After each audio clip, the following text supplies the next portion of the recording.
As you will have noticed by now, all ShiVa samples are based on the same collection of assets, we just reused them in different ways. With scores of samples, it would be impractical to create individual scenes and objects for each and every one. Instead, objects are dynamically inserted into a scene through the sample main script file, so not the common scripts. In order for the script to find the object you want to use, it has to be referenced in the game's Models tab. There are other things you can dynamically insert into your game, like HUDs, scripts, materials, in short, pretty much any ShiVa resource besides scenes and objects, but they go into the Resources tab. Objects and scenes can be dynamically loaded too, they just have their own dedicated tabs. ShiVa models are a container format, which itself holds references to meshes, materials, scripts, textures, and so on, which are used by the model. You do not have to reference these components individually once you have added the model to the game, because its resources will be pulled in automatically.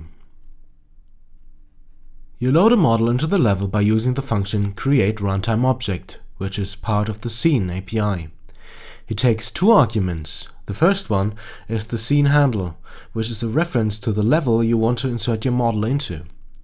Generally, in a single-player game, this will be the current user scene, which is the level the user in front of the computer is currently playing.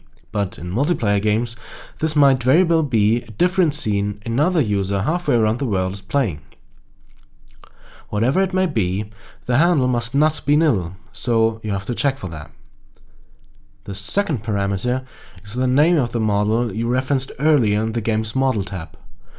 Once this line executes, the model will be placed at coordinates 0, 0, 0, which is the center of the scene.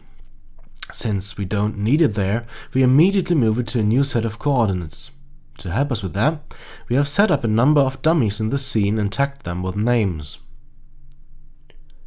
We will simply grab the global coordinates, or translation as it's called in ShiVa, of that dummy and put the model there, plus some minor adjustments. In this case, we are also adding an AI model to the object, which creates the rotating motion. If the AI was already added to the model itself, this step would not be needed.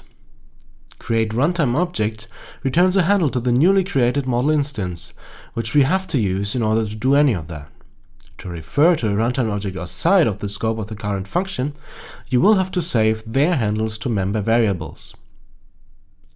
In the samples, we create runtime models mostly to set up our scenes, since we have so many of them. However, the most common use case for runtime objects is short-lived interactive content that is created through player input and will be destroyed at some point, like rockets out of a rocket launcher, debris, inventory items, collectibles, or the physics objects we use in the gravity sample.